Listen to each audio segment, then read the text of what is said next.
let's move on to the San Diego Padres, who are, in my opinion, a dark horse to maybe even win the World Series this year. Wow. I know that is saying It's a bold statement. that is saying a lot.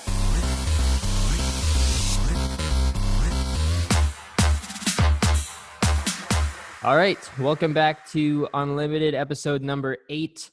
We got a full-on baseball podcast coming at you. Tyler Moore is the guest today. Tyler, how are you doing today? I'm good. How are you? Doing great. Baseball's right around the corner starting on Thursday. We got some exhibition games going on today. Not looking good for Nate Pearson right off the bat, but hey, hopefully he picks it back up and it's just a one-game thing and he'll shake it off. So yeah, welcome back to Unlimited. If you guys aren't subscribed already, make sure you subscribe on YouTube. You can also listen to us on Spotify, Google Podcasts, Radio Public, Anchor, a bunch of other platforms as well. And yeah, baseball season is among us, and we are discussing everything you need to know about the 2020 MLB season. So in this podcast, we're going to be talking a little bit about what's new in the MLB, the new formats, some of the players who will not be participating, and also some of the new rule changes as well made to the league this year. And then we're going to be going through every single MLB team, division by division, and we'll tell you guys our thoughts on every single team and what you can look forward to this upcoming season. And then later on, we're going to dive into the Toronto Blue Jays because we are a Toronto-based podcast, and we got a lot to talk about with the Jays, a lot of questions heading into the season.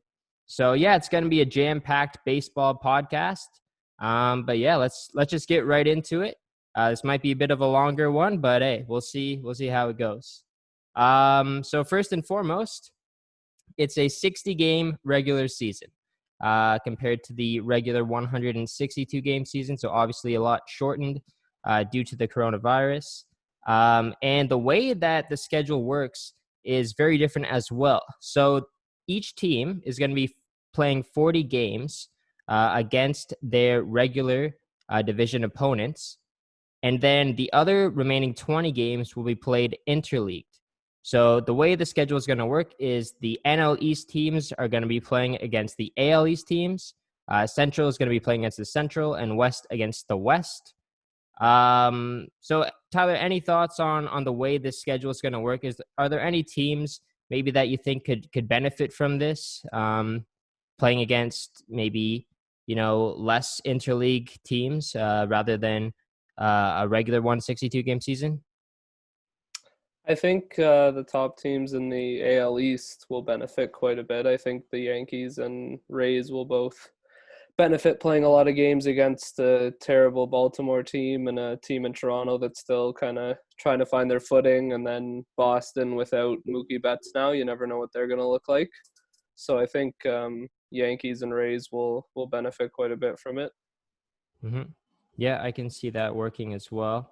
Another rule change that was tested in the minor leagues for the past couple of years, a runner on second base to start extra innings.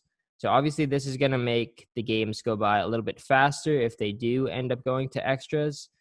This rule is going to be featured in the regular season. They will not be doing it for playoffs.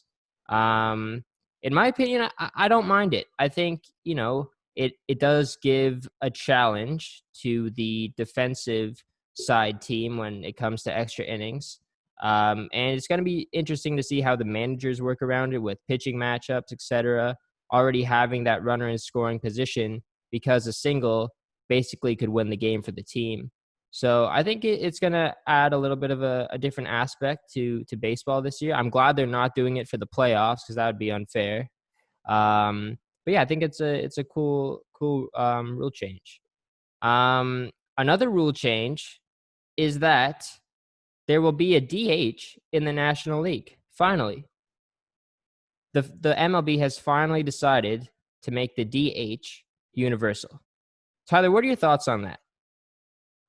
I mean, I'm not too thrilled with it. I think that the NL pitcher hitting rule was kind of something that made the MLB unique. It was kind of the only league with two conferences that have different rules. So I think it was always interesting on interleague games, which happen more often now that it's a 16-14 split. Sorry, now that it's 15-15.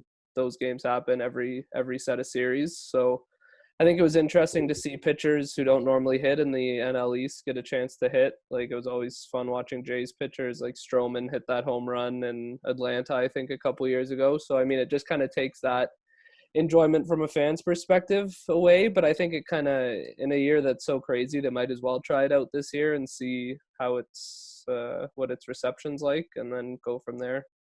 Yeah, the rule is not going to be permanent, so we may not see it past this season. The league hasn't decided on that, but I kind of agree with Tyler on this one. It did provide a lot more excitement for the fans, having the pitchers being able to hit in the NL, and also it did give a challenge for the managers as well. If a pitcher came up to bat, depending on where they are at in the game, what inning it is, you might want to pinch hit for that guy. So losing that, from a strategy perspective, kind of it takes a hit, but I don't know. It's cool to check it out. It's going to give a lot of more opportunities to guys who would be normally playing on the bench. If they're power hitters, they can come in and they can get an opportunity to hit and make a difference. Another rule is that all relief pitchers must face a minimum of 3 batters. So John Gibbons, if he was still a manager, he would not like that rule, bringing in guys like Aaron Loop for all those lefty matchups and then pulling him out and bringing in a righty. What are your thoughts on that? Because I don't really know about it, if I like it.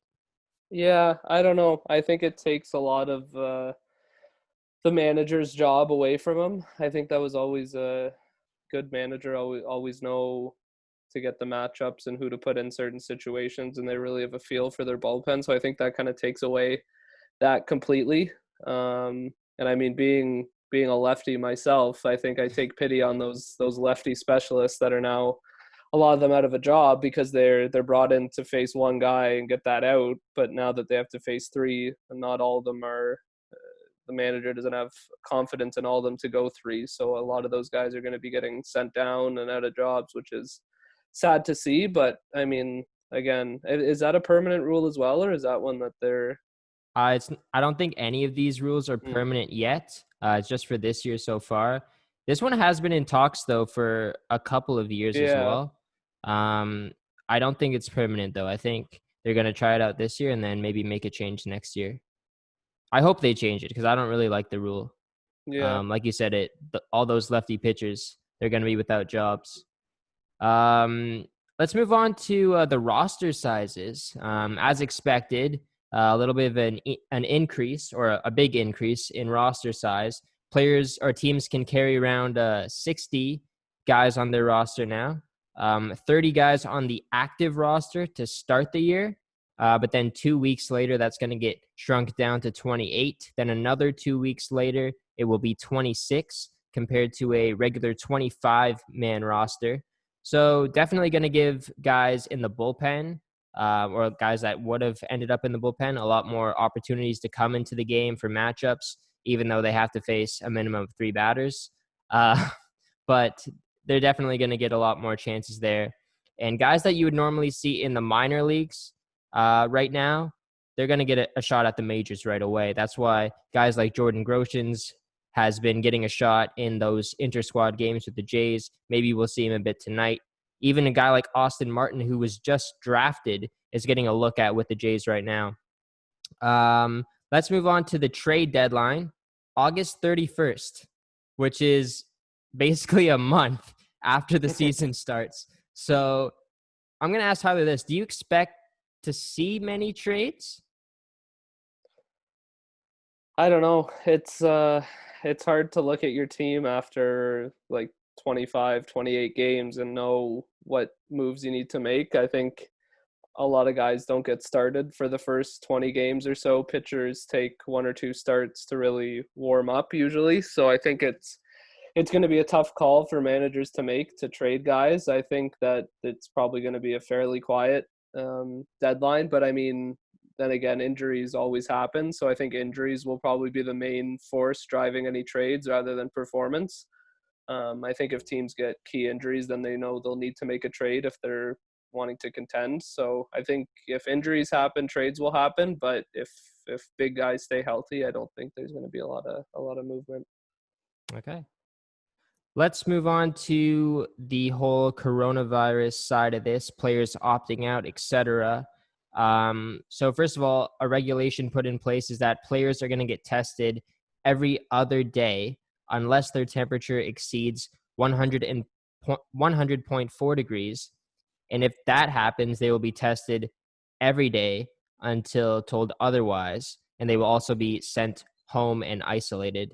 So good on the MLB for taking caution with that. But there has been some big name guys already saying that they will sit out the season. Most notably, past World Series champion from the Washington Nationals, Ryan Zimmerman. He will not be participating in this season. All-star catcher Buster Posey, another big name for the Giants. They take a big hit there. They do have a good young catching prospect in San Francisco, so he's going to get a shot, hopefully this year. But big loss for the Giants with Posey. Guys like Ian Desmond, Mike Leake, David Price, who was just traded from the Bo Sox to the Dodgers.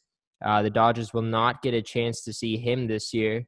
Then guys like Nick Markakis on the Braves, Felix Hernandez, Joe Ross, Wellington Castillo. Yeah, a couple guys on the Nationals who will not be playing this year. I guess maybe they thought, okay, we got that World Series, we got this pandemic now. Probably not going to go back to back. I'll just sit out this year, take a little bit of a break. Do you have any thoughts on these guys sitting out? You can't really blame them, right? Yeah, I don't know. It seems like a lot of those guys are kind of nearing the end of their careers. A lot of them are in their kind of late 30s, and I think at that point, a lot of them have kids, and they're just starting out to have a family. The younger guys, a lot of them don't have kids, so it's a bit different for them. But I mean, I think players know they're going to have to be a bit separated from their families for 3 or 4 months, and I think a lot of the guys, especially the older ones, aren't really willing to do that, and I don't really blame them for it. And then you never know what's going on at home. They could have a relative that has it, or their wife is she's sensitive to it. She's higher risk to getting really sick from COVID. So you just never know. You can't really judge, especially this year. So I don't really blame any of them for it. I mean, I'm sure fans, especially probably Dodgers fans, aren't too thrilled, but the other guys they're not that impactful at this point in their career. They'll be missed, but I think teams will be able to work around it a bit. Yep, for sure. Every team's going through it. Luckily for the Blue Jays, there hasn't been anyone opting out yet, but I guess, we'll see once the season goes along. Guys who do decide to opt out during the season, they will not be paid as well. Just want to throw that in there. So yeah, you can't really blame the guys for opting out. It's definitely, not the time to be playing sports, in my opinion. So you can't really blame the guys for sitting out there.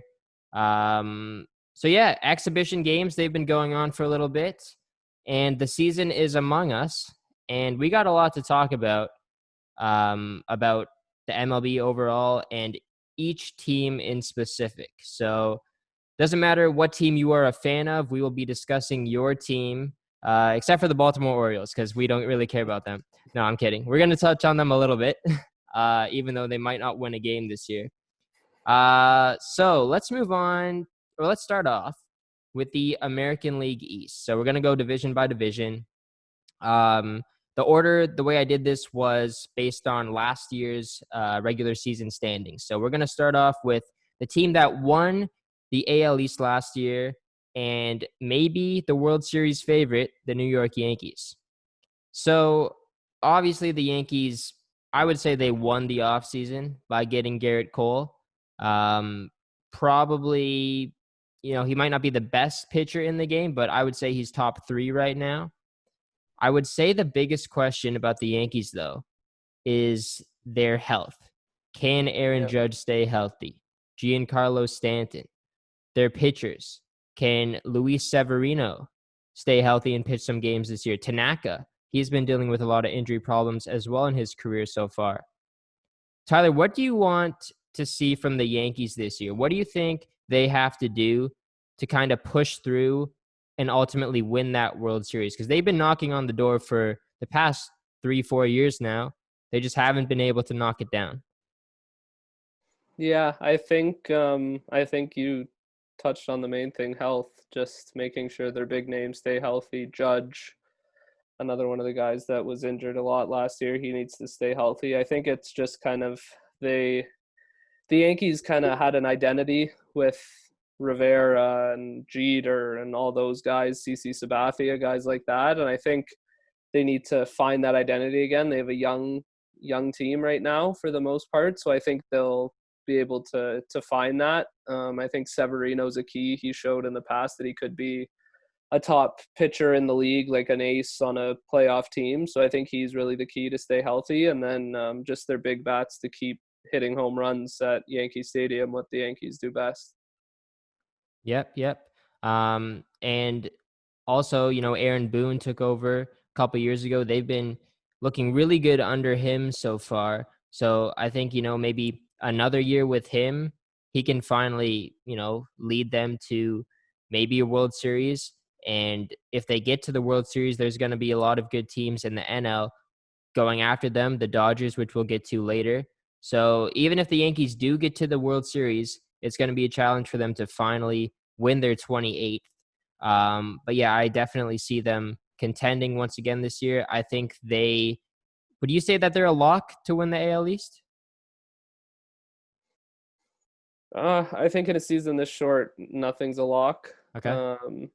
Yeah, I mean, they're the favorite. I don't think they're a lock. I think the Rays can put up a bit of noise, and the Red Sox are a wild card in a way. The Jays are kind of a wild card. If everything clicks for the Jays, who knows what they can do. So yeah, I'm not ready to call anything a lock at this Okay. point.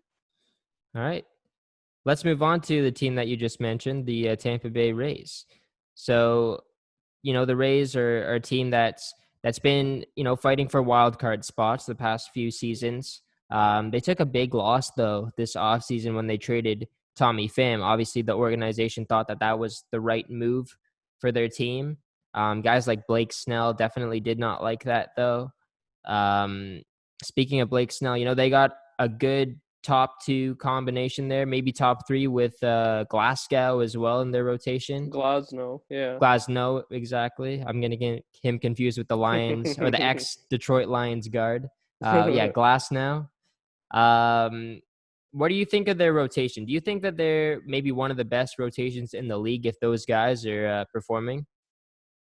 Yeah, I mean, yeah, you don't often these days get a 1-2-3 punch like that. I think Glasnow, a lot of teams would slot him in at number 2, and any team that's rebuilding right now would love to have him. So yeah, I think those 3 guys at the top of any rotation are good. I mean, the one concern I guess is Morton's age. He's really getting up there now, so he came out of nowhere when he put up these past couple seasons, so he could just kind of fade off at any point. You don't know what it's going to look like, especially if his velocity drops down anymore. You never know what that's going to do. So he's kind of a wild card, but I think Snell and Glasnow will be top guys for the next decade in the league.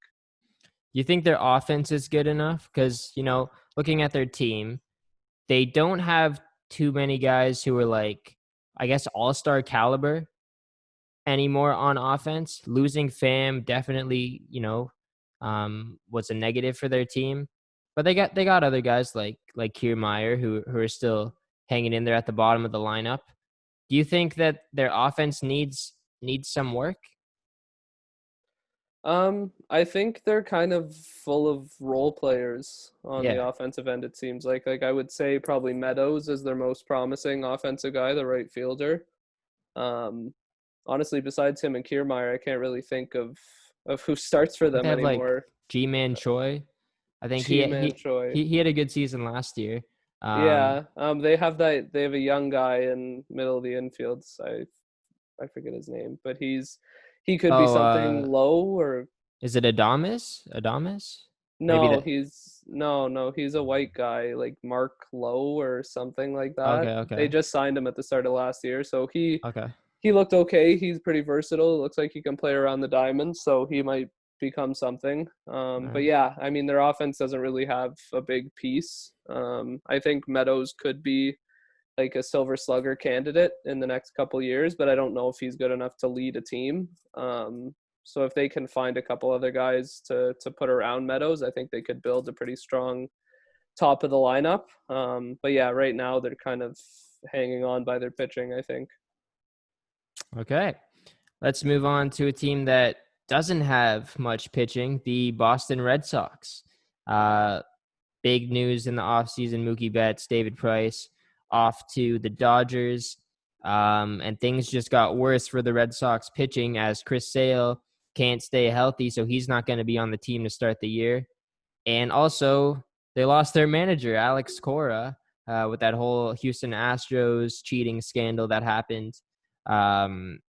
So a lot of changes going on with Boston right now. Um, they still have a really good lineup, in my opinion. They have guys that are still MVP caliber, Xander Bogaerts, JD Martinez, even a guy like Rafael Devers is still a very young guy, and he's just, his potential is still sky high. So he can explode this year potentially. And that's probably the best left side of the infield as well. I think they were saying that on the broadcast. Devers and Bogarts, and then Martinez as a DH or first base, or even you can put him in the outfield as well. They got pieces there. And it's the Red Sox. You can never count them out. Mm-hmm. What do you expect to see from Boston this year? Do you think that they're kind of, at the point where they might drop to third, maybe even fourth place if the Jays can sneak above them, or do you still see them contending with the Yankees? I think they're probably a step down from the Yankees at this point. I think they'll slot in kind of maybe competing with the Rays for a wild card spot. I could see them taking the second wild card spot this year for sure. You also, I don't know, I think Alex Verdugo, who came Yeah. over in the Dodgers trade, he's had some injury concerns, but I think he's good to go for this year. I'm not certain on that, but he's kind of a bit of a wild card. He could put up big numbers. He's always had a lot of hype around him. So he'll be a good player for them in the outfield. Benintendi's a good player. Christian Vasquez, the catcher, he put up the best season of his career last year. So yeah, I think if their pitching can at least tread water, kind of be middle of the pack average, I think they have a good shot at a wild card this year. Going back to Verdugo, I do think he's healthy and he's ready to go. It looks like Okay. he might even start in the leadoff spot Oh yeah. for the Red Sox this Who year. who are the Red Sox pitchers this year? I don't even. What's the Um, rotation like? I believe they have Nathan Eovaldi, who's their opening day Oh starter. yeah. Eduardo Rodriguez. Hmm. Let me just pull it up here. Um, it looks like Kevin Pillar is going to start the season on the bench, Oh though. yeah, I almost forgot about him. I forgot he signed for them. He put up a great year for the Giants, and then they just dump him for nothing. They let him walk. Yeah. Thought that was kind of interesting. Um, they have this guy named Colin McHugh. I think, Oh yeah, he came over from the yeah, Astros, I think. yeah, Astros. You're right. Um, Ryan Weber. They got Martin Perez, that guy on Oh, the Rangers. the Rangers, and I think he played a bit for the Twins too. Yeah. But he was on the Um, Rangers back in 2015. right, right, right. Yeah. I feel like he probably won against the Jays. Maybe I forget. I forget. I know they're showing a bunch of those games on TV now. They're doing like a whole Blue Mm. Jays rewind thing. Um, so yeah, I guess, I think the Red Sox have a lot of guys other than Evaldi and Rodriguez. Those are two guys who are starters in the majors, but I think guys like McHugh, Perez, they have this guy named Ryan Weber, Matt Weber's Barnes, starting tonight. Weber starting tonight. Yeah, against the Um, Jays. I think those guys could potentially be bullpen guys. I think they could go like back and forth. So I don't know if they have 5 bona fide major league starters And that could be a concern for the Red Sox, but it could also mean that their bullpen is just really stacked. But looking at their bullpen, they don't have too much. So Yeah.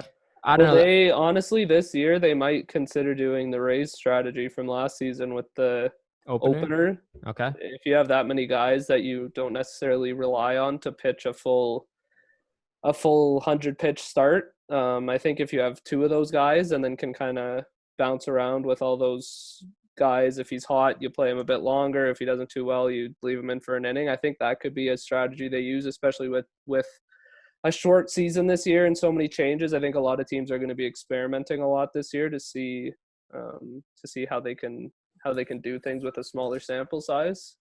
Yeah, I could see the Red Sox adopting that. I think a lot of teams are going to look at considering that, especially right at the start of the season with 30 guys on their active roster. I could see maybe Ryu going 4 innings to start on Friday. And, that could happen for maybe the first time through the rotation and even the second time just to get them in the swing of things. Obviously, with a shortened spring training this year, the pitchers aren't, in their groove as much as they would like to. So yeah, I think that's a good point you brought up there. And I guess with the Red Sox, they're kind of that wild card team for me again this year. I think the Yankees are clearly better than them. I think that the Rays can overtake them, and I think the next team that we're going to talk about can also overtake them, and that's the Toronto Blue Jays. But we're going to discuss them later. We're going to discuss them at the end of the show because we got a lot to talk about with the Jays. So yeah, stay tuned for that after we go through all the other teams. Let's move on to the Orioles. I put in the doc that they still have Trey Mancini, but they don't because he's hurt. They don't have – yeah, he's hurt. He's on the 60-day DL. So they literally have nobody. They have Chris Davis. They have sub 200 batting Chris Davis. Yeah. So I honestly don't have much to say about the Orioles. Like, I think it's best for them to tank again this Lose year. every game. And yeah, just rebuild, get a high draft pick and build for the future. I don't see them competing with the Yankees anytime soon. Even the Blue Jays, they're steps ahead of them with all these young guys coming up, Bichette, Guerrero, everybody. So they got some work to do. And I guess if I'm an Orioles fan, I'm just hoping for them to lose as many games as possible. Do you have any thoughts on Baltimore at all? Yeah, I mean, at this point, I don't know. Besides Chris Davis, I don't know if I could name anyone on their active roster. Yeah.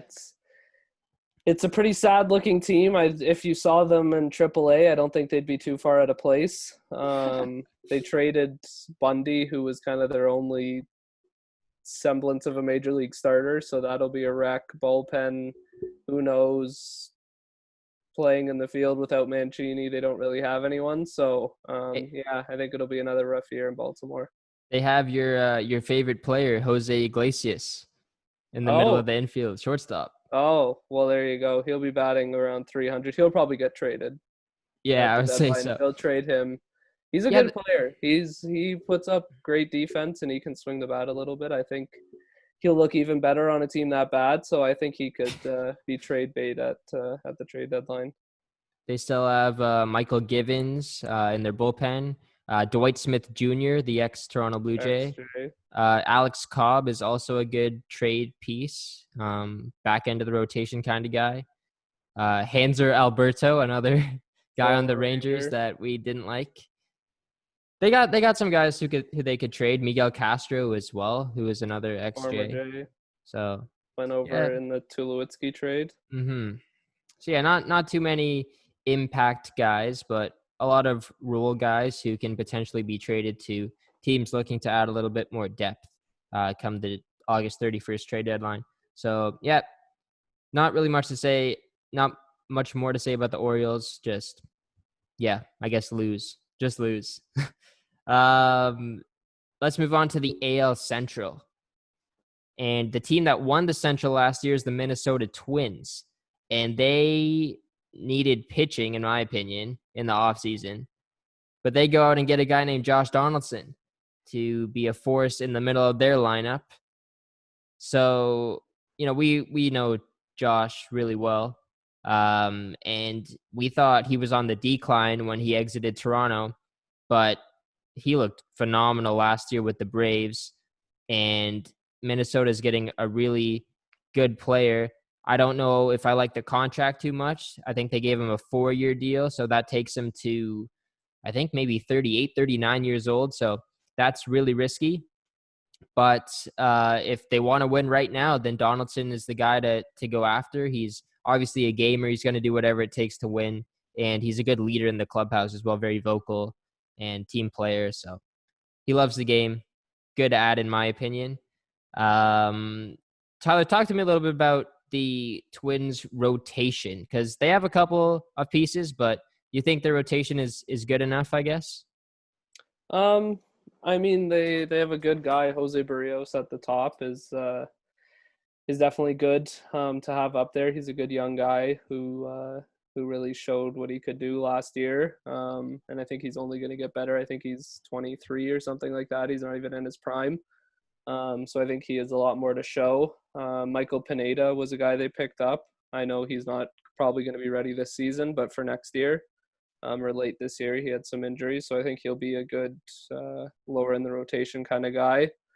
Who else did they pick up? They picked up an older guy. They picked Rich Hill. I remember they picked him up. He's kind of suffering from injuries too. He had a couple great years with the Dodgers, so he could be a wild card. I think they have Kenta Maeda as well. Kenta Maeda, yeah, he came over from the Dodgers. Yeah. So yeah, I think he'll probably slot in at number 2 in there. Yeah, I mean he spent a bit of time in the bullpen the last couple of years, so I don't know how durable he'll be or how proven he is as a full season of starting. I mean, in only 60 games, it's a bit different. But I think he's probably being given even more weight on his shoulders than he did with the Dodgers. So I don't know how he'll perform in a role like this, but I guess only time will tell. And then, yeah, I think the rest of the guys are just kind of role guys. I know they got Homer Bailey, I think. Yeah. He pitched a decent year with the Royals, so they picked him up, just another veteran guy to put near the bottom who will eat some innings for them. So, yeah, I think they're much like the Rays. They're a bit top heavy, and then they have kind of a lot of guys that can go between bullpen and starting, and maybe they'll adopt the opener strategy a bit more as well. Yeah, and then if you look at their offense, they got Nelson Cruz still, Miguel Sano, Byron Buxton, and then obviously Donaldson. So they got pieces there. I think they're definitely in consideration to win that division once again. And yeah, they do have quite a bit of depth at pitching, actually. So that can really help out in a shortened season. Let's move on to the Cleveland Indians. They finished second in the Central last year. They lost Corey Kluber, however, and what was once the best rotation in baseball, hands down, 1 through 5, is looking like I don't even know anymore. Like, they have Carlos Carrasco, and they have Clevenger and Shane Bieber, but then after that, they have no more depth. Like, that's it. And they used to have Kluber, Bauer. I feel like there was some other Salazar as well, right? So they had a bunch of guys there, but not anymore. Do you think that Cleveland is still a contender for a World Series this year? They still have, that offense is still intact there. Do you think that they can still contend? I don't think they'll be contending for a World Series anymore. I think that window's passed for them with the way the rotation's gone. I think they'll be a wild card team again. I think they'll compete for that spot with the Red Sox. I think they'll have pretty comparable years. I think that, yeah, I mean, I think their rotation is a little bit unproven. Shane Bieber, he kind of burst onto the scene last year, but he's young. Who knows if he can replicate it? He might have the sophomore slump. It's always so hard to tell with younger pitchers. Carrasco's had problems with injuries and cancer treatment, unfortunately. So who who knows how he's going to hold up this year. And I think Clevenger is starting to establish himself as a good kind of middle of the rotation guy. Um, I think a 3 spot is probably good for him. I think he would be third in the rotation in most big league rotations. But I mean, pushing him up into the 2nd spot in a rotation, I get a little bit more iffy on that. But yeah, I think like you said, with their offense, they'll be able to compete for a playoff spot. Like Ramirez and Lindor are both great. Again, that's an amazing left side of the infield if you have Ramirez at 3rd and Lindor at 2nd. So I think they could make a bit of noise. I don't think World Series is in conversation, but I think wild card spot is definitely a probability. Nice. Let's move on to the Chicago White Sox. Bit of a younger team. Surprised a couple people last year. They played pretty well. Finished 3rd in the Central, and they added Dallas Keuchel. Keuchel was really good with Houston, and then he kind of teetered off a little bit the past few seasons. Do you like the signing for the White Sox? Do you think it kind of made sense for them to go out and get Keuchel? I think it was kind of a desperate signing. I think they probably missed out on Cole and even Wheeler. I think they were probably in on both of them, and they were kind of grasping at straws when they managed to get Keuchel. I think it was just more of a ownership saying we want to spend money than a smart baseball signing, especially for them. I think Keuchel's not a top end guy anymore. I think he probably slots into the 3rd spot in a lot of rotations. I think he can eat a lot of innings for you, but at this point in his career, I don't see him getting back to Cy Young level ever again. And then they also made those signings on offense. They got Grandal and they got Encarnacion to beef up the offense. They re-signed Abreu as well. So I think from the slugging side, the home runs and batting average and all that, I think they'll be a decent looking team. The pitching side is a bit more iffy. I mean, Giolito is a good young arm. He could come back. Kopech.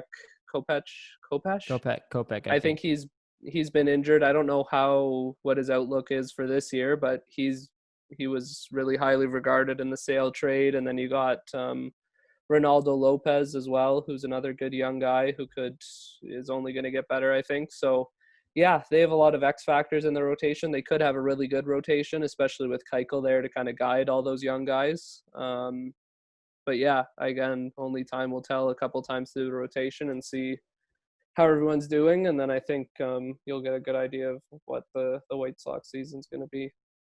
Yeah, in my opinion, I think the White Sox could even pass a team like Cleveland this year. I think, you mentioned their offense and the additions that they got. Another guy is Yoan Moncada, who is still a young guy, and he hit over 300 last year. So I think he's only going to get better. So if he can kind of carry them along with, we'll see what Encarnacion can do with them. But even Jose Abreu, if he can step up a little bit this year, hit for more average, I guess, other than just power. And we're both missing another guy, Eloy Jimenez, top prospect. Yeah, exactly, right? We'll see what he can do. Coming into the lineup this year in the outfield. He's an X factor as well. He could burst onto the scene, be like a Puig, something along those lines, maybe even better. Who knows? But yeah, he could be a spark plug for them this year. Yeah, so they got a good core building there in Chicago. Let's move on to Kansas City Royals, who finished 4th in the Central last year. They got a new manager, Mike Matheny.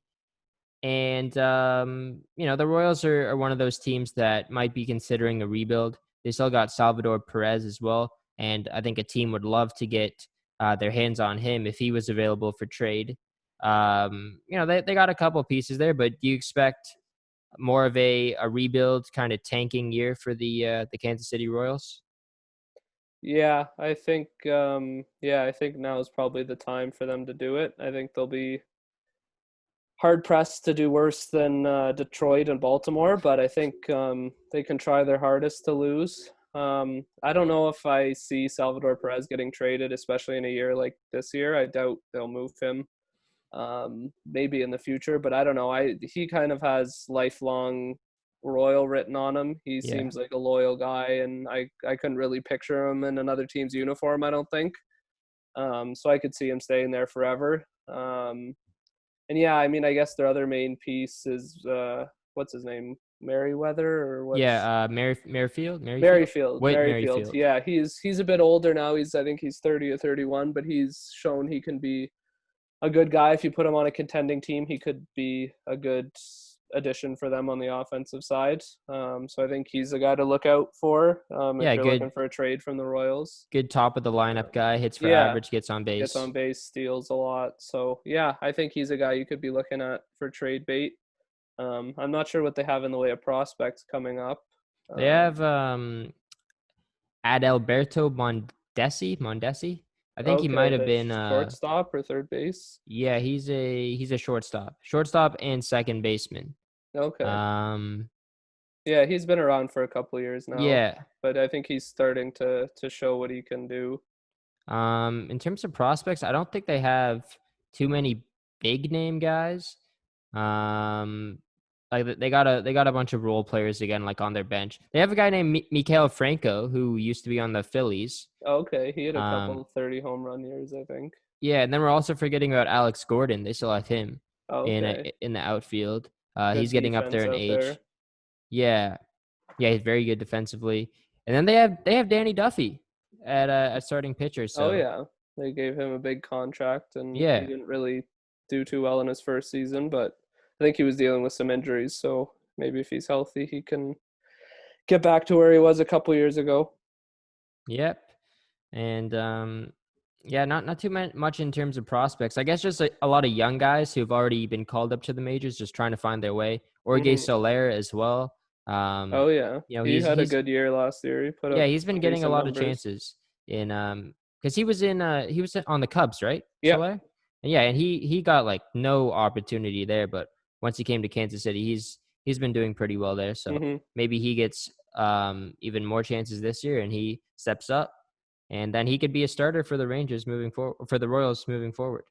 Yeah. Well, I think he starts the year in right field for them, and they think I think it's pretty set. He's in right field, and it's his job to lose. But I don't see who could Hmm. uproot him at this point. I think he'll probably be on pace for about 30 home runs this year. Obviously, on pace for a full year, not 30 Yeah, and yeah, 60 yeah. games. But I Okay, think he could yeah. put up a 30 home run pace this year. So yeah.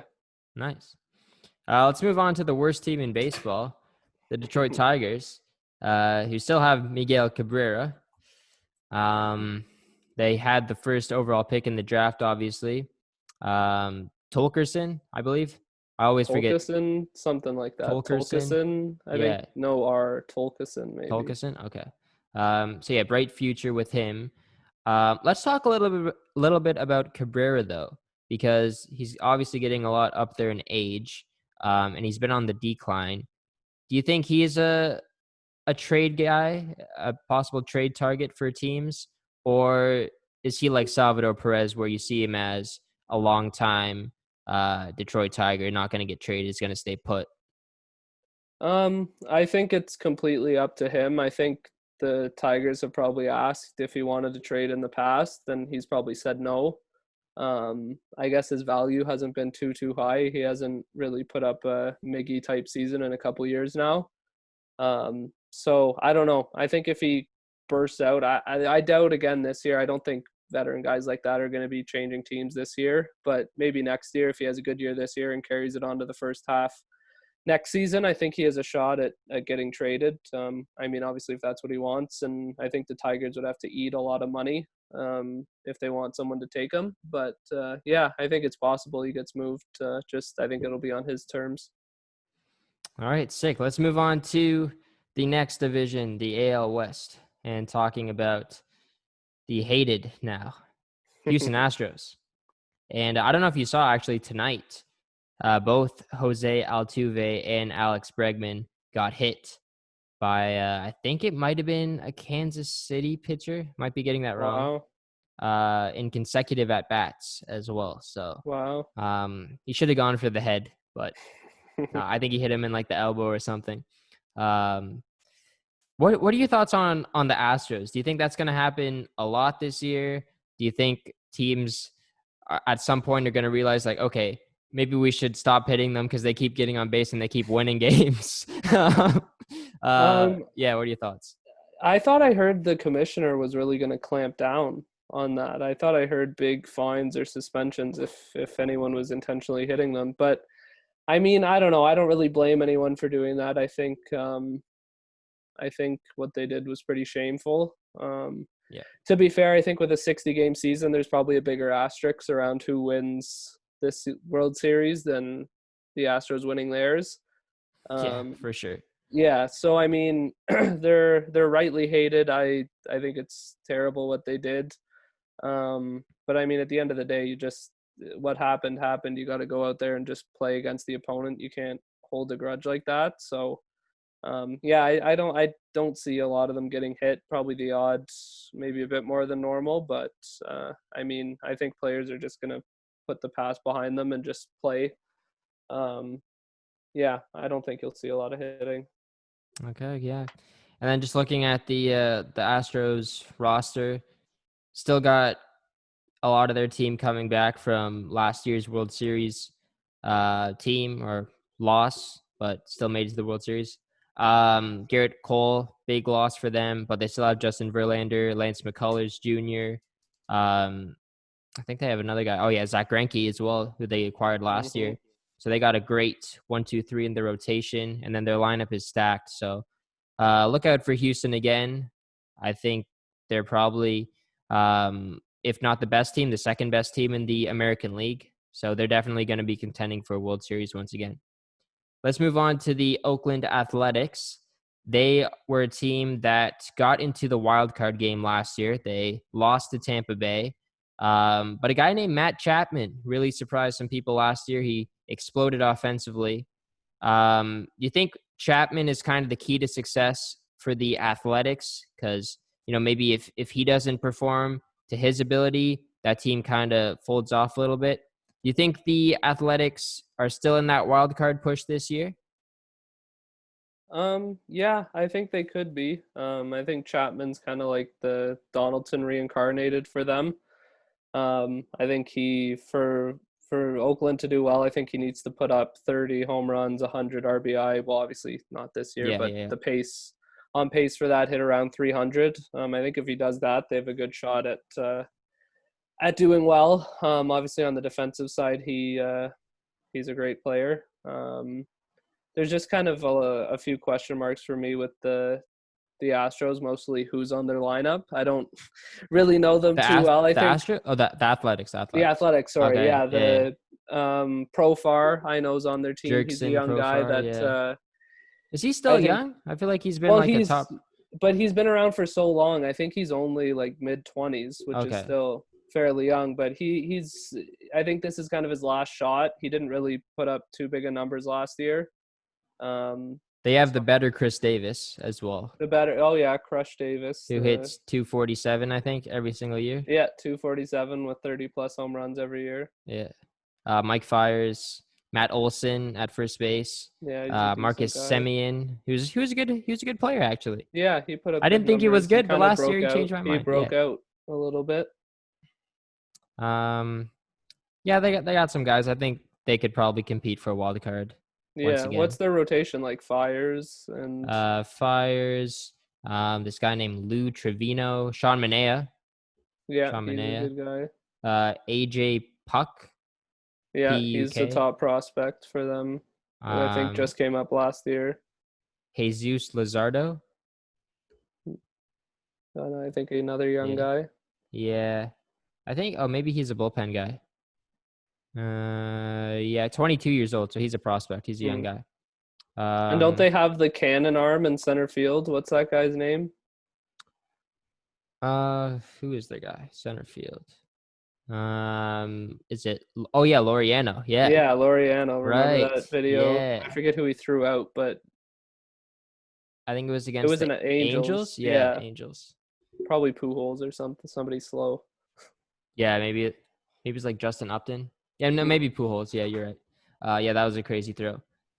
Still on the highlight reels to this day. So. A lot of amazing throws happened in that ballpark as well. The Yoenis Cespedes throw Yeah, from from the left field. corner to Yeah, get him so out at home. yeah, it's probably the same guy running too. Let's move on to the Texas Rangers because they got Corey Kluber, and this was a weird one because it's the Rangers and they're not really.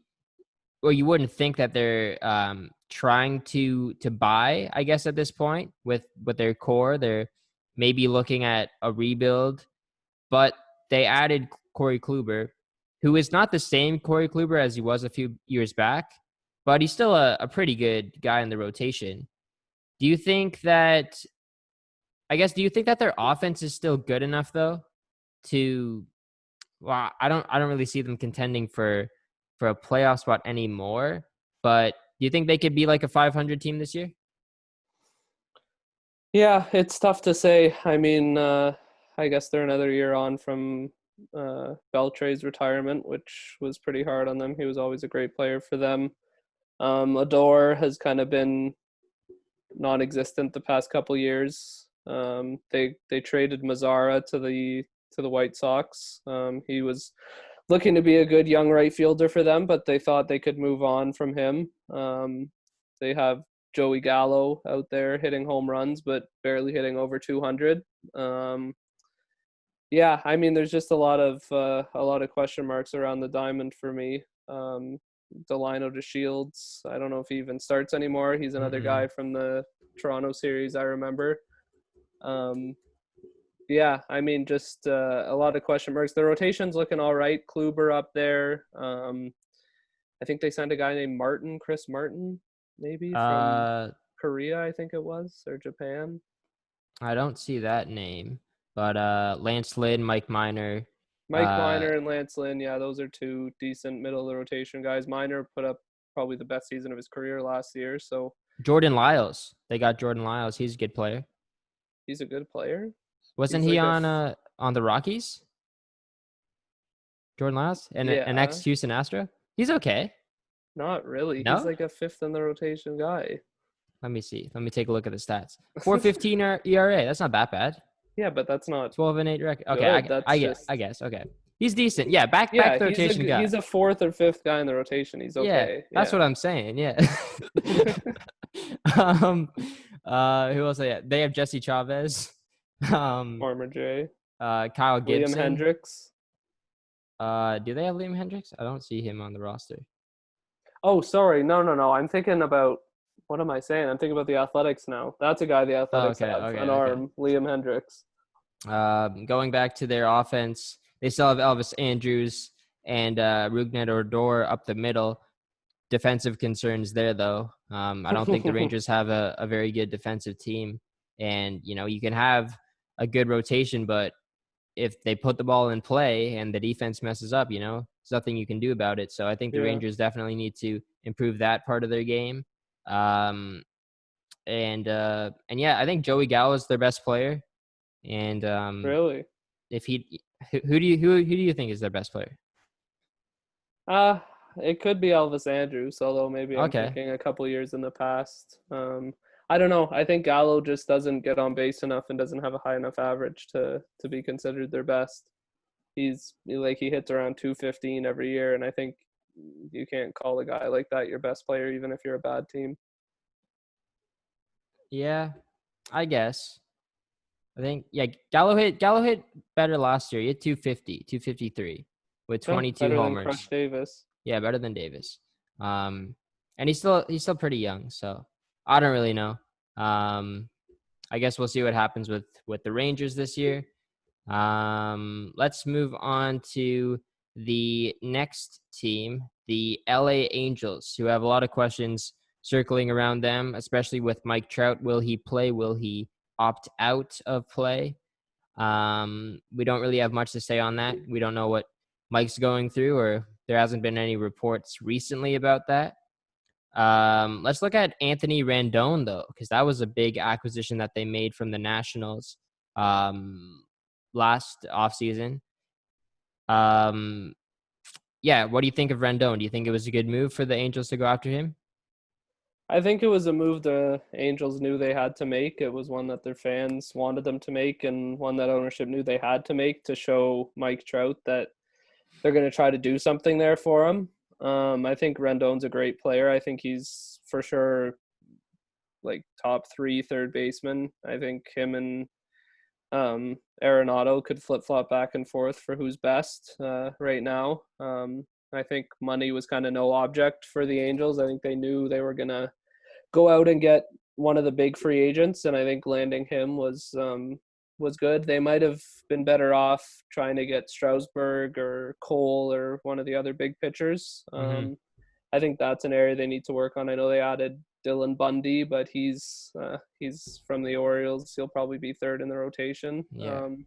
So yeah, I think Rendon will obviously help them a lot, but I think maybe a pitcher could have been money better well spent. Maybe a pitcher or two even Yeah. could have been a better way to spend their money. But I guess we'll find out what Rendon can do for them. Yeah, I think that's just the big concern with the Angels is their pitching. They don't really have too many guys who are impactful, especially at starting pitcher.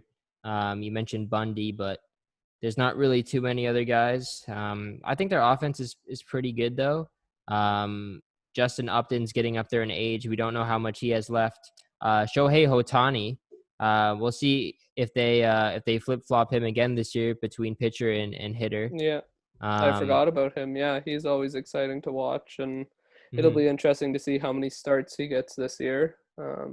I could see them being a little bit more cautious, especially with a shortened season. They can probably afford for him not to pitch as often. So I think that he'll probably, I don't know, I would say kind of 5 to 7 starts would probably be my max for him, I would think. And then I think he'll just get in the lineup more batting. Especially if Trout is out, I think they'll need him in the lineup almost every day. Yeah. So we'll see what happens with the Angels. I don't really expect too much from them again. I think they'll probably finish 4th or 3rd, maybe. Maybe they'll move up a spot in the West, but we'll see how they do. Let's move on to the National League and talk about the Atlanta Braves. They are possibly the favorites to come out of the NL this year, or it's probably the Dodgers, but they're going to be competing with them. It is the Dodgers, but they'll be competing. So obviously they lost Josh Donaldson, but they did acquire Marcell Ozuna. They got Osuna. He was on the Cardinals last year. Big power guy, middle of the lineup. He's going to come in and he's going to be really good, in my opinion, for the Braves. They have Acuna Jr. still. Ozzie Albies, Dansby Swanson, definitely forgetting some other guys, and they have Freddie Freeman, exactly. Did he opt out? He might. Oh, he had COVID. Freddie Freeman did have COVID, okay. But yeah, I didn't hear about him opting out. I don't think he opted out. I don't think he opted out, but he did have the virus. So we'll see how that situation unfolds. I think he's playing as of right now, though. And then if you look at their rotation, they have Soroka, that Canadian guy. They have some pretty good guys, and they have a good guy running their team as well, and Alex Anthopoulos, who we both know pretty well. What are your thoughts on the Braves this year? Do you think they have a chance to win the pennant? Yeah, I mean, I think they're looking pretty good in that division. I think Acuna is kind of cementing his place as a top player in the league. I don't see him slowing down. Swanson kind of had a bit of a down year last year, so I think he could definitely rebound and be a really key player. Ozzie Albies still young. He can do some damage. Ozuna is kind of a wild card this year. They kind of got him at a discount price, so he might be looking to rebuild some value. I think obviously it'll be hard. I don't know what free agency is going to look like after a shortened year, but he'll be looking to put up good numbers so he can maybe score on a bigger contract in this offseason. So I think he's someone to look out for to put up huge numbers, and I think he'll also be sheltered there with the Freeman and Acuna in front of him. I think pitchers will probably not want to pitch to those two, but might be more willing to pitch to Ozuna. So we'll see if he benefits from that at all. So looking at the Braves in the outfield, they have Acuna, they have Charlie Culberson, they have Ender Inciarte as well. and now they have Marcell Ozuna. Do you think that if you were Alex Anthopoulos, or if you were, even if you were a fan of the Atlanta Braves, who would you prefer on your team? A guy like Josh Donaldson or Marcell Ozuna? I think you obviously have to go with Donaldson. Ozuna just doesn't really have that leadership quality in him. I think he's kind of been known as a little bit of a disruptor. I think I've heard some bad things about him in the past. So I mean, obviously between him and Donaldson, even the age difference, I think Donaldson is shown to be a way more valuable player than Ozuna. I think especially for a playoff team, you need a guy like Donaldson, especially when you're younger. I think Freeman has the ability to kind of step up as that leader and fill that void a little bit. But yeah, I think any day of the week you're going to take Donaldson over Ozuna. Okay. Let's move on to the reigning World Series champion, Washington Nationals. We addressed Zimmerman and Ross at the beginning of the show. Both have opted out of play. And then we touched on with the Angels. Anthony Rendon was acquired by them, so the Nats no longer have him. But the Nationals still have one of the best rotations in baseball with Strasburg and Max Scherzer at the top there. Where do you see the Nationals falling this year? Do you still think that they have a chance to repeat as World Series champions, or do you think they're going to be on the decline a little bit? I could see them definitely going the other way. I mean, especially if they start the way they did last year, this year, they're definitely not going to make the playoffs. I think it's adds a kind of crazy dynamic, being how there's pretty much no room for error if you want to be a playoff team this year. So if they stumble out of the gate, they're not going to be able to make that ground up like they were able to in the past. So I think obviously losing Rendon hurts a lot. He was their main offensive guy. Zimmerman sitting out, being the leader he was, obviously not contributing as much offensively. But yeah, I think they'll be hurting in a few places. Like you said, they always have a good rotation. They brought back Daniel Hudson, who got that last out for them, former Jay. They got Will Hughes in, another bullpen guy from the Astros, who I think they're looking at shoring up their pitching to see if maybe they can get through just off of that alone. It's a interesting strategy, and like I said, this year with such little room for error, it'll be interesting to see if it plays out. Putting your eggs in the pitching basket. I guess only a couple weeks will tell. Yeah, I do see that working out for the Nationals. I don't know if they have the talent on offense anymore without Rendon to repeat. But I get what's their main guy? I guess it's Juan that Soto. outfielder, right? Soto. Yeah, Soto. Yeah, I Mm-hmm. guess he's their main guy now. He's a good young player, but I don't know if he can really carry a team yet at such a young age. Especially without Zimmerman. Like Yeah, even without him in the clubhouse as well, that leadership, he was their yeah, captain there. So exactly. they're going to be missing him. Like they have Adam Eaton still, who was a big part of their team last year. I don't think Howie Kendrick came back, but he did. He's still a guy Yeah, there. he's a good role player. He can be a DH potentially. Yeah, Trey Turner, yeah. Asdrubal Cabrera. So they got pieces. Let's move on to the New York Mets. And it's always tough to predict what the Mets are going to do because, they can go on a hot stretch, win like 15 games in a row, and then they can cool off and miss the playoffs.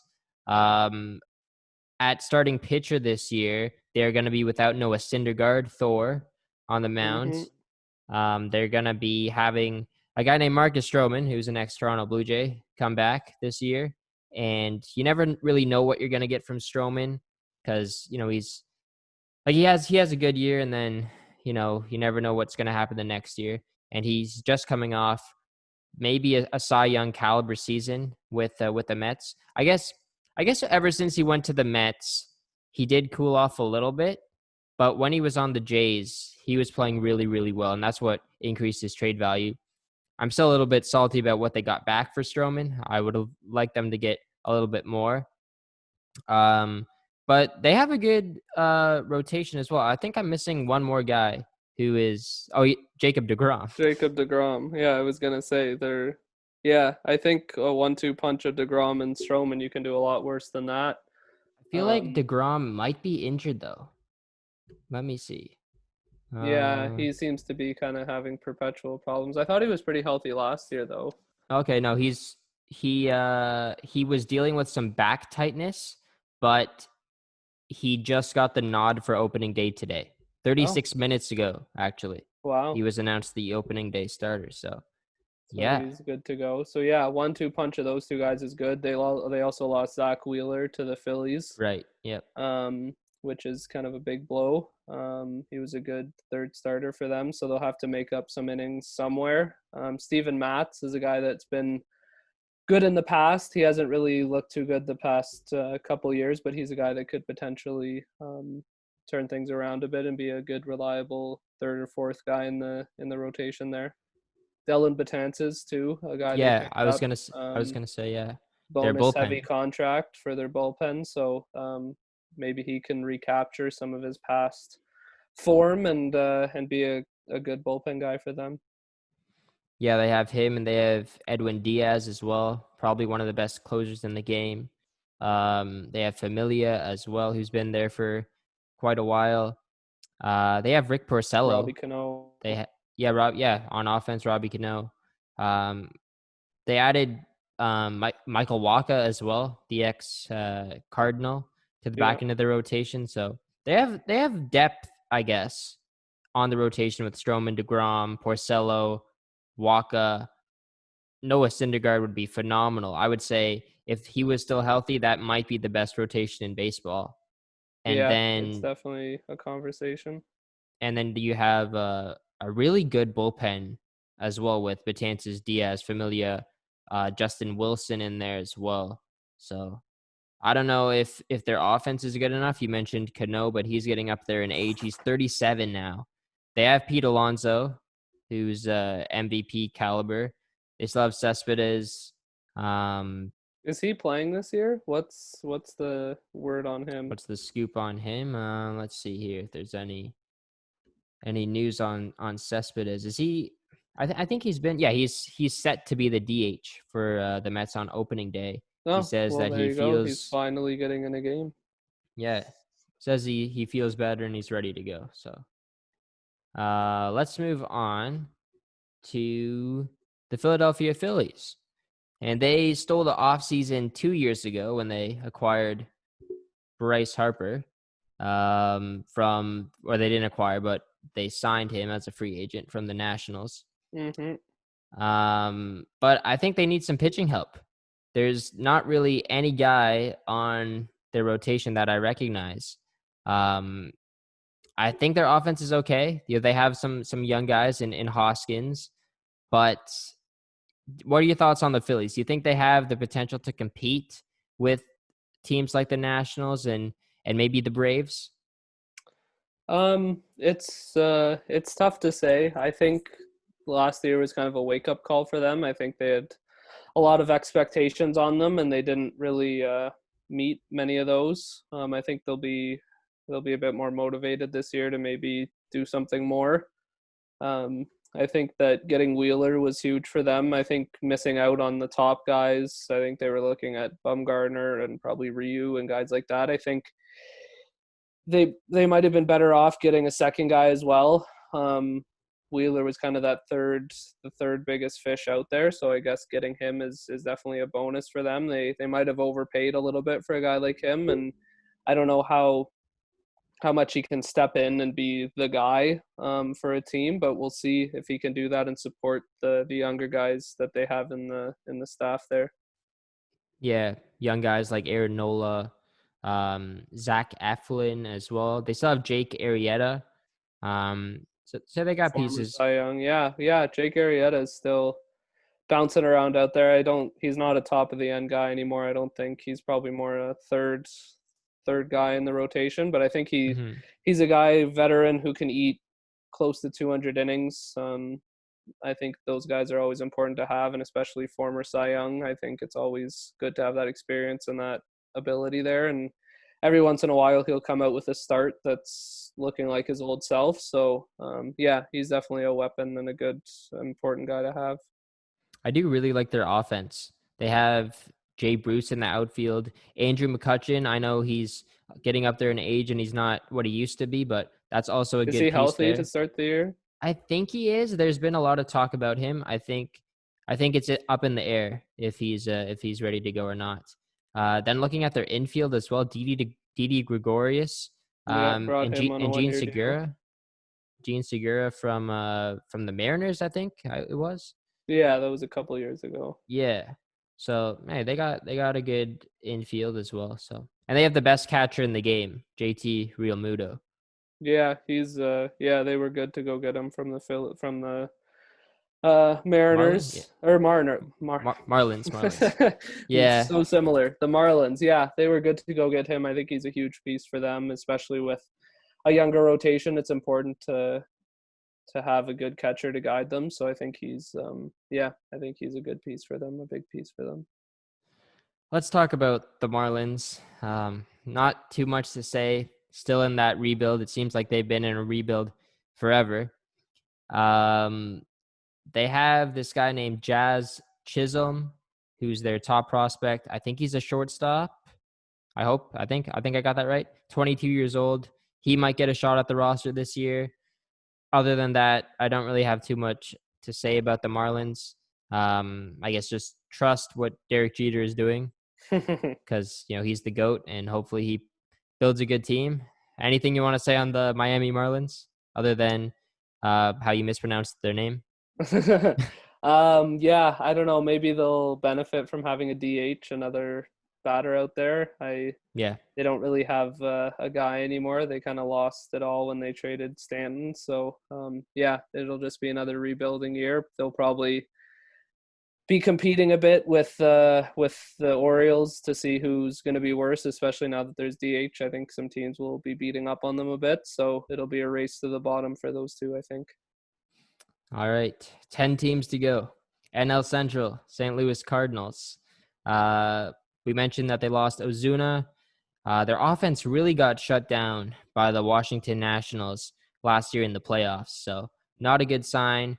They reminded me a lot of the 2016 Blue Jays right before they headed into the playoffs, where their offense was just so cold. Sorry, they had so much talent, but they just couldn't put it together. So losing Ozuna is definitely a big loss for them as well.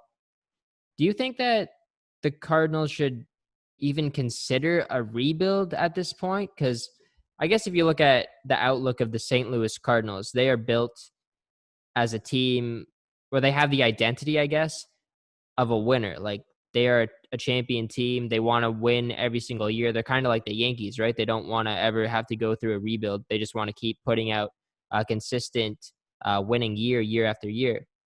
But do you think that they should consider, possibly rebuilding and looking at the future?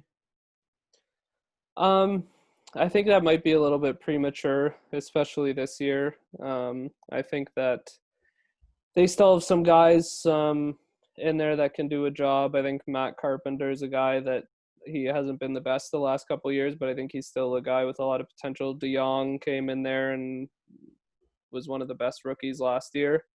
Colton Wong is always a guy that can get stuff done. Yeah, I mean, Yadier Molina behind the plate, he's one of the best catchers of this generation, I think. So, yeah, they definitely still have some pieces. I think it's a bit early to throw in the towel for them. Martinez, a guy in the rotation, if he can get back to where he was a couple years ago, that'll be huge. Miles Mikolas, Yeah. guy they picked up who came out of nowhere almost. Mm-hmm. I think if he has a good year, it's I think they have too many guys that still have the chance at doing well to tell them to throw in the towel. Yeah. Especially in a shortened season, I think that they have a better chance this year than they would in a normal year. So yeah, I still think they need to go for it. If things end up going poorly this year, I think they might look in the off season at what they can do. But I think going into the year, they'll be expecting to be a playoff team, or at least knowing they'll compete to be a playoff team. Yeah, they definitely still have the pieces to compete there. A lot of guys getting up there in age, but I do think in a couple of years they might have to start looking at a rebuild. at some point. Maybe when Molina goes, then maybe that's when they flip the switch a little bit. But yeah, as of right now, they still got some pieces, and they can definitely compete for that NL Central title once again. Let's look at the Milwaukee Brewers, who made a couple big moves in the offseason getting wrong team. I'm talking about the Reds. But the Brewers, they lost the guy that the Reds got in Mike Moustakas. So that's a big loss for them. They still got Christian Yelich, Ryan Braun. So they got pieces there as well. But the Brewers, they've been fighting for that wild card spot year after year, but they just haven't been able to make it to that championship game, make it to a World Series. I think it's just their pitching. I don't think they have the pitching right now. I still think they're a few pieces away. There's no question that Christian Yelich is probably one of the best hitters in the game, MVP caliber.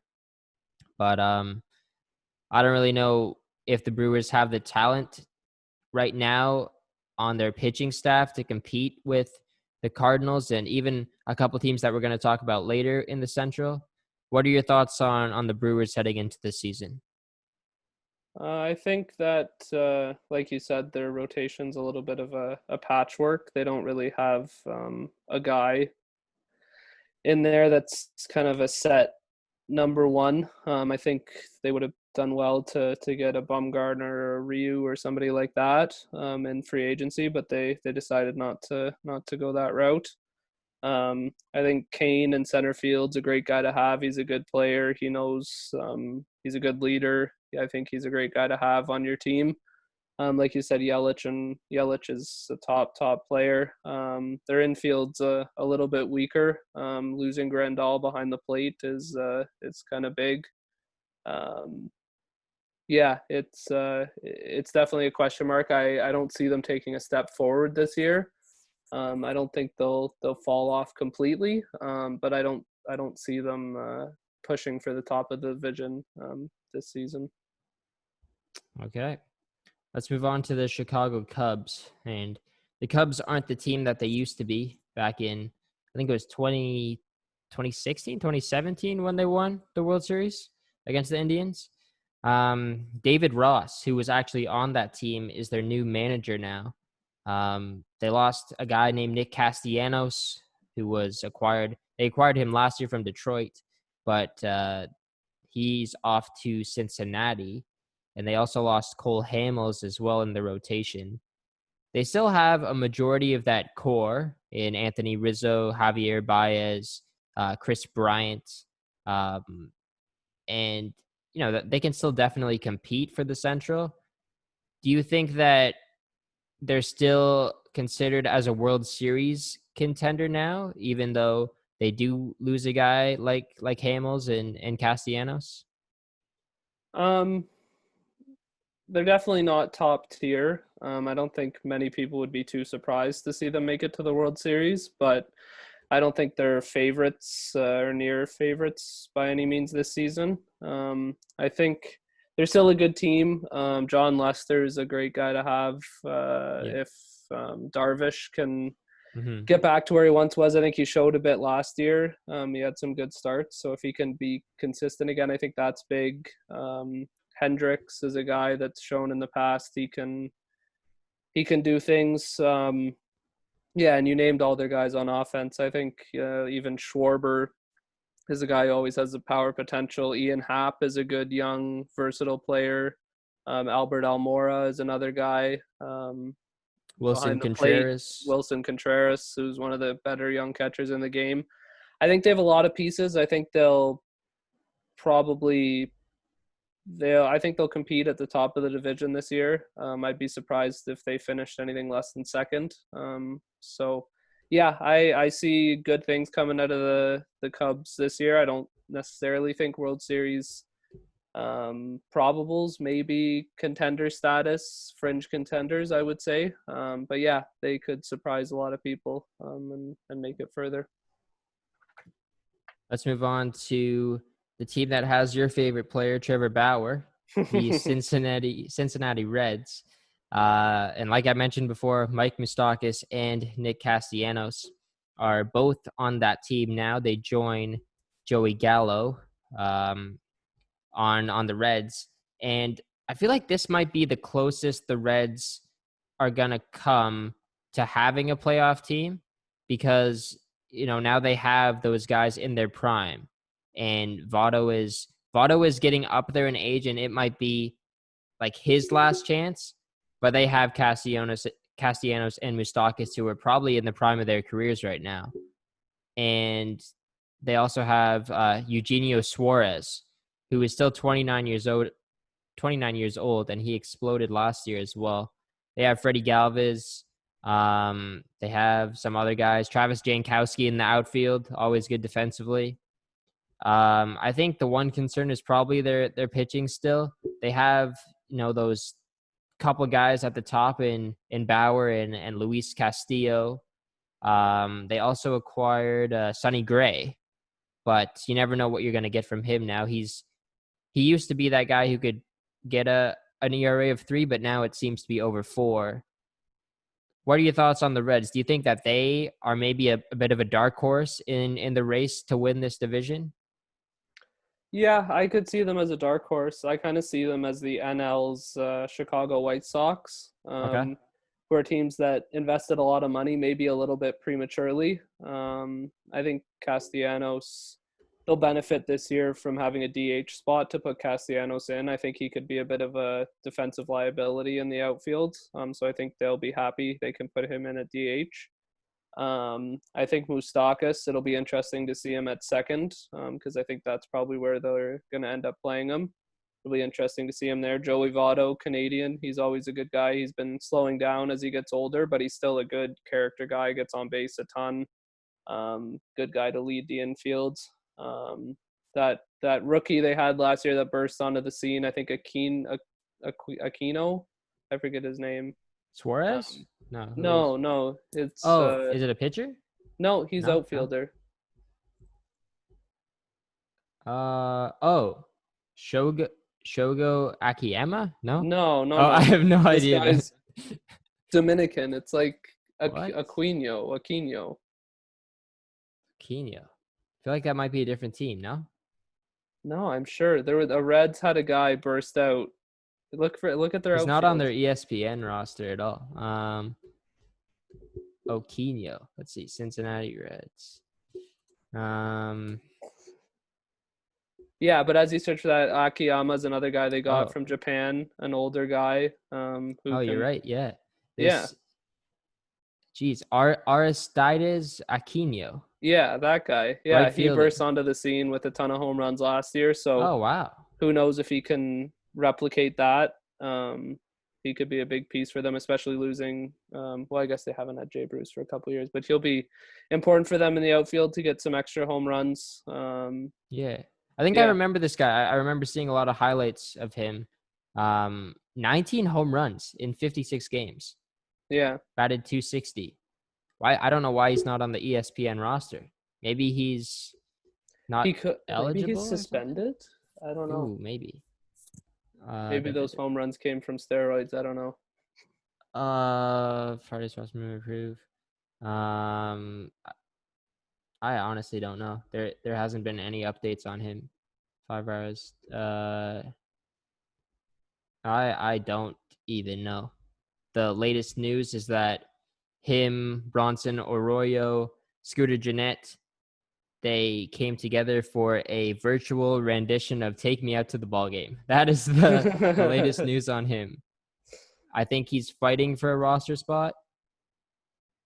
I don't know. There isn't any confirmation here. So I don't know why he's not on the ESPN roster yet, but this guy looks pretty good. So let's move on to the Pittsburgh Pirates. Don't really want to touch on them too much. They're in a rebuild, I would say. I did want to ask you, Josh Bell, he really came out of nowhere last year. Do you think that he's a possible guy that the Pirates trade because his value is so high right now? Maybe he can't keep that up. Maybe now is a good time to trade him. I know you already said like you might not see too many trades this season, but maybe even after the season, do you think he's a guy that they look at trading? I could definitely see why. He's a guy they could get a lot of pieces back for, I think. I think he's kind of JT Realmuto type, where they're trading him kind of while he's still young, while he still has some years in his 20s left. Especially with Bell, he's even younger than Realmuto. So I think, I think they could get a few pieces that would really help with their rebuild. Will they make it during the season? I doubt it. After the season, I think there's a chance. If he puts up another great year, they could take that as maybe this guy's legit, or they could take it as we need to trade him while his value is so high. So it'll be interesting to see. I think it's something to look out for. I wouldn't be too surprised, especially the way the MLB is working these days, to see a trade like that to get some younger pieces in return. But yeah, I guess only time will tell. All right, let's move on to the LA Dodgers. And the Dodgers, obviously, they got Mookie Betts and Cody Bellinger now, two MVP guys playing together in the same lineup. And I mean, there's not really much to say about the Dodgers, but they need to win now. This is their year. We've been saying that for the past couple of years, but really, this is probably maybe their last chance, even because Mookie Betts is on that 1-year deal as well. And who knows if he's going to come back or not. And you just traded a guy like Alex Verdugo, who's one of your top prospects in the organization. So the Dodgers are really committed to winning right now. They lost Kenta Maeda. They lost Rich Hill as well in the offseason. But they have Walker Buehler still. They have Clayton Kershaw. They got a lot of good pieces there. Another guy they lost is Hyunjin Ryu, who is now a Toronto Blue Jay. So what are your thoughts on the Dodgers? Do you think this team got better over the offseason or worse? I think it's hard to say they got worse when you add a MVP caliber guy in Mookie Betts, and don't really give up the same quality in return. I think losing Price, him deciding not to play, is a big blow, especially with their loss of Maeda, loss of Ryu. I think that's a big blow to the rotation. But like you said, they still have Kershaw, they still have Buehler, who are two great guys to have 1-2. Corey Seager is a bit of a wild card. He's another young shortstop who looked really good a couple of years ago. Big injury last year, so he'll be looking to stay healthy and get back to where he was. Justin Turner is a guy, a good leader, third baseman who can always do a job. So he'll be looking to put up good numbers. All around good team. I think it's the Dodgers always seem to pick these guys out of nowhere, and they have good years. Rich Hill, their first baseman. He came from, I forget what his name is. The guy they have now, he came from Oakland, I think. Who had a great year last year with like 30 home runs. Oh man, I don't know. Let me look at their team. Yeah, well, they have him. I think all around they just have a solid lineup. They have that Will Smith guy at catcher, prospect. He'll be looking to make a mark. Matt Beatty? Is that him? No, I think it's an M. Starts with an M. I don't know. Doesn't say here. ESPN. Another missing guy. They gotta update their stuff, I guess. But yeah, I don't know. All around Dodgers solid team. Good top end, good role playing guys. I could see them doing some damage. I think it was today, they announced Gavin Lux wouldn't make the opening day roster. Right. So that kind of shows what they're doing. They're gearing more towards old, experienced players rather than giving their young guys a shot. So yeah, I think it signals they're all in, and I think they think that this could be their year. Awesome. I'm sure Dodgers fans hope it is. Let's move on to the Arizona Diamondbacks. And the Diamondbacks, they got Madison Bumgarner, which was kind of a signing that kind of flew under the radar a little bit. Because I guess the Diamondbacks are kind of like that, I guess, no-name team in the West when you look at the teams like the Dodgers and the Giants. What are your thoughts on the Diamondbacks other than how ugly their uniforms are? I think that Bumgarner signing could look really good. I think getting him at the price they got him at was good. if you told me 2 years ago that he would go for that little, I think I would be pretty surprised. I think a lot of people forget just how good he was before the injuries slowed him down. So if he can stay healthy, if he can stay off his ATV or dirt bike or whatever it was out in Yeah. Arizona and can stay healthy, I think he'll be a really good signing for them. I think he can step into Greinke's hole at the top of the rotation and fill that. I think they have Archie Bradley at number 2 in the rotation there, who kind of burst out last year, so he's a good guy. On offense, they look all right. They have Jake Lamb, who's a good guy, third baseman. They have some pieces here and there. I think they could put up a bit of a fight. I think it kind of all revolves around their rotation. That seems to be the strongest part of their team right now. So if rotation performs, I think they'll do well to maybe compete for a wild card. Yeah, I could see them competing for a wild card this year for sure. Yeah, they got some young guys still trying to find their way as well, and Ketel Marte and Rojas in the infield. They also have Starling Marte in the outfield as well as Oh, I John forgot they John made that Jay. move. John Jay as well. Yeah, Marte's a good ad there. He was great on the Pirates in my opinion. I think even if the Diamondbacks fall off a little bit this year, then Marte might be a good trade chip at the deadline. But yeah, their rotation is pretty good. I like their pitchers, and I don't see them competing with the Dodgers, but maybe a wild card spot this year. Let's move on to the Giants. We addressed this at the beginning. Buster Posey is not going to be playing. They still have a couple of guys from that World Series team: Brandon Crawford, Hunter Pence, Pablo Sandoval. I don't know if Sandoval is going to be a starter this year. He might be a bench guy. They have some younger pieces as well, but I still don't see the Giants competing for the playoffs anytime soon. I think they're probably going to have to move on from that core at some point and look at the future.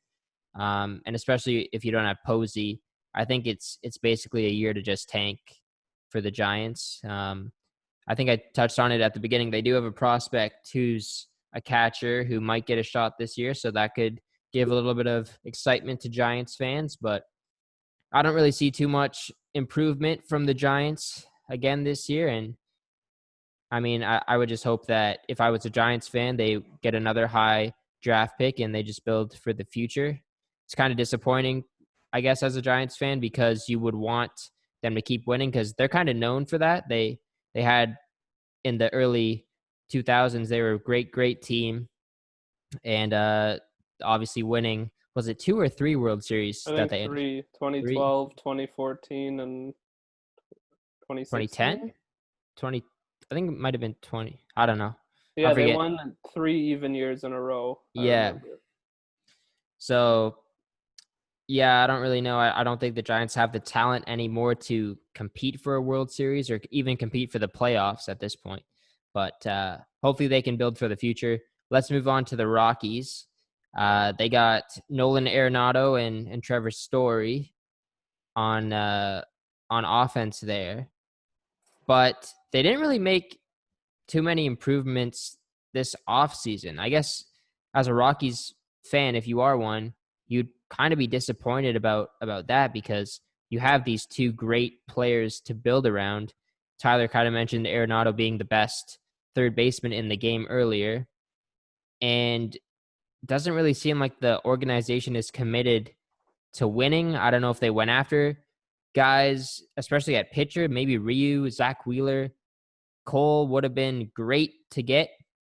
It feels like the Rockies are still missing a lot to compete for a World Series. Do you think that the Rockies have a chance to make the playoffs even this year? It's always tough to judge the Rockies being where they play. I think it's always tough on their pitchers. I think it's hard to attract big name pitchers out there with the way the ball flies up in their stadium there. It really inflates numbers. They have some guys that have shown some potential. John Gray has had a couple of good years. They have Marquez and Freeland, who came on, I think, 2 years ago and surprised a lot of people, pitching kind of mid-3 ERAs. Hoffman is a guy they got in that Tulo trade who still hasn't really found his way in the majors of yet, but he came in with a lot of potential, so he still has a bit of time. He's still young, so maybe he can come in this year and show what he has. Yeah, I mean, there was even the talk of them trading Arenado. I know earlier in the offseason there was a lot of that talk, which kind of probably isn't the best for the locker room. And I think it kind of signals the Rockies might be realizing that they just can't compete with the top teams in the National League at this point. So again, I'd be very, very surprised to see a big trade with Arenado this year. But would I be surprised a year or two down the line? I don't think so if they decided to get rid of him. They would get a ton back in return that could really jumpstart a rebuild, do kind of a rebuild on the fly type thing. So I think there's a lot of different options for them. It just kind of comes down to how well their pitchers can manage pitching in their home stadium and how well they can navigate the way the ball flies there. Yeah, it would be disappointing if they kind of let this Arenado era go by without too much playoff success, but it might come down to that at some point in the next couple of years. So I guess we'll see, and we'll keep an eye on that. Let's move on to the San Diego Padres, who are, in my opinion, a dark horse to maybe even win the World Series this year. Wow. I know that is saying It's a bold statement. that is saying a lot. It is. Should put money on that. I know if I put money on it right now, I might win a lot come October. Yeah, they have a good young core. Manny Machado, still pretty young. They have Tatis Jr. I think, is it Fernando Tatis Jr.? Yeah. Tatis, yeah. Fernando Tatis Jr., who is great. He's only going to get better. They still have Eric Hosmer. They got some other guys who are really solid on offense. But I think, the one thing that does stand out to me about the Padres is their starting rotation. And they have a guy named Chris Paddock, who was really good last year, 24 years old. Cal Quantrill, another young guy, 25 years old. So another good young starter on their team as well. They also added Garrett Richards. I think, was it last year or a couple years ago? And he's getting up there in age as well, but I think he can still get an ERA in the fours, probably the low fours. They have another guy named Joey Lucchesi as well, who's 27 years old, who had a good season last year. So yeah, they got pieces in my opinion, and I think their offense has a lot of potential. I think Will Myers is a guy who hasn't really shown what he's capable of the past. Right, I guess ever since he got to the Padres, he hasn't really been that impact guy he was on Tampa. Mm-hmm. But I think if he turns it around, then that's just another big force to be reckoned with in the Padres lineup. They have that Canadian guy, Josh Naylor, who's an outfielder. And another guy who they acquired is Tommy Pham this offseason from the Rays, who had a phenomenal season last year. So they have 6 guys, maybe 6, 7 guys in their lineup who are good hitters. I think they also have Profar, Jurickson Profar. Oh, I think they did make that move. Yeah. Yeah, they made that move for him. He could. Yeah, I think, I guess when I was earlier talking, I guess it's the same thing. I think this is kind of his last chance to show what he can do as a major league player. This will probably be his last move before he goes to the minors if he doesn't prove it. I think Myers will definitely benefit from the DH spot. I think they'll probably play him there a lot. I think they just liked Hosmer's defense a lot more at first base, and they kind of had a bit of a logjam in the outfield. So Myers probably lost out on a lot of playing time, whereas this year I think he'll probably be their full-time DH, and I think he'll see a lot more consistent at-bats, which could be good for him to get more consistency, more consistent playing time. I think the rotation is it's really young, but it looks good. Paddock, really burst onto the scene and played well. Quantrill hasn't had as much experience, but he could come in and do well. Tommy Pham, like you said, is a big acquisition for them. Yeah, I mean, if things fall into place, if everyone performs, I could see them getting into the playoffs. But there's a lot of young guys. A lot of Paddock might face this the sophomore slump. You just never know with injuries. So it's a lot has to go right. But if a lot does go right, they could definitely make some noise this year, I think. All right. So with that, that wraps up our preview of every single MLB team other than the Toronto Blue Jays, and that took a while. That took a long time. So what I think I'm gonna do is I think I might even split this up into 2 episodes. I think I might just cut this one here, upload this one tomorrow, and then we'll continue talking about Jays right now. But then I'll just upload that, I guess, on Friday before their opener. So yeah, with that, we're done here. I want to thank Tyler Moore for coming on. Tyler, anything you want to say about these teams before ending off here? No, I think it'll be an exciting year. It'll be interesting to see all the changes they've made. It'll be interesting to see what the Jays can do if they can possibly put up a fight for a wild card spot this year. You never know, especially with a shortened year. They have a lot of promise, a lot of good young guys I'm excited to see. So yeah, it's just nice to be able to be watching live sports again. So it'll be great to get that going. So yeah, we're going to have a Blue Jays preview coming on Friday for you guys before the opener, because this podcast went on for way too long, and we feel like I can just split this up into 2 videos and talk some Blue Jays on Friday. And yeah, that's it. Thank you guys very much for listening to episode 8 of Unlimited. Make sure you guys subscribe. Go listen on Spotify, other platforms as well. Follow us on Instagram at UnlimitedPod. And yeah, that's it. Stay tuned for the video on Friday previewing the Toronto Blue Jays, and we'll see you later.